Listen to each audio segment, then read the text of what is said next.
ভাতই খাবো না। এই ছোটবেলাতে শুরু হয়েছে স্কুলে রাস্তায় কেন, পরীক্ষার রেজাল্ট খারাপ হইলো কেন, অঙ্কে এত ফাইলি কেন, ইংরেজিতে আরো ভালো হইলো কেন। এরপরে একটু বড় হইলাম, কোনোদিন তো নিজের স্বাদ আল্লাহটা পূরণ করতে পারি নাই, বাপ দিতে পারে নাই, মা দিতে পারে নাই।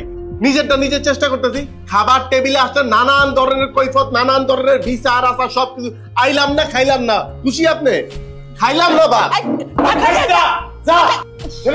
সেটা ভাত খেতে দিলা না তো, ভাতটা খেয়ে যা। আরে ভাত না খাওয়াই ভালো, তুমি চুপ করো না, চুপ করো। সারাটা দিন পরে ছেলেটা খাবার আসছে, একটু ভাতটা খেতে দাও। আরে চুপ করো তুমি, ওর মতো। এই তুই নাকি রহিমার দোকানে টাকা আনতে গেছিলি?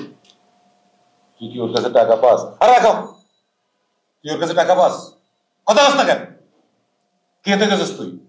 এরকম মানুষের কাছে টাকা নেই, রাখো তুমি। মানুষের কাছে এরকম টাকা আনতে যাস, আজকে ওখানে চিন্তাই করস, কালকে ওর দোকানে শাটার বন্ধ করে দিস। এসব কি? এসব কথা শোনা লাগে? আমি তোর বাপ হইছি? আমার বন্ধুর পোলা রহিমউদ্দিনের ছেলে এখন ইউনিভার্সিটির প্রফেসর, আর একজন বিশেষ ক্যাডার হয়েছে। আর তুই হচ্ছিস মাস্তান। আমি মাস্তানের বাপ। সারা জীবন আমি ভালো কাজ করে গেছি, আর এখন তোর জন্য আমি মানুষের সামনে মুখ দেখাইতে পারি না।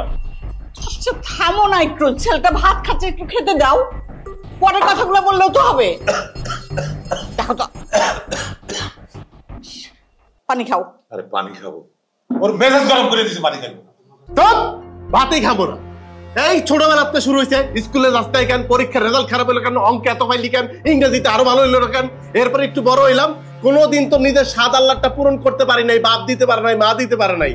নিজেরটা নিজের চেষ্টা করতেছি। খাবার টেবিলে আসলে নানান ধরনের কৈফত, নানান ধরনের বিচার আচার সবকিছু। আইলাম না, খাইলাম না, খুশি আপনি? খাইলাম না বা সেটা ভাত খেতে দিলা না তো, ভাতটা খেয়ে যা। আরে ভাত না খাওয়াই ভালো, তুমি চুপ করো না, চুপ করো। সারাটা দিন পরে ছেলেটা খাবার আসছে, একটু ভাতটা খেতে দাও। আরে চুপ করো তুমি, ওর মতো পোলারে খাওয়াই কি লাভ? এই মিঠু, মিঠু ভাতটা শেষ করে যা। কি হলো? এই পানি খাও, পানি খাও।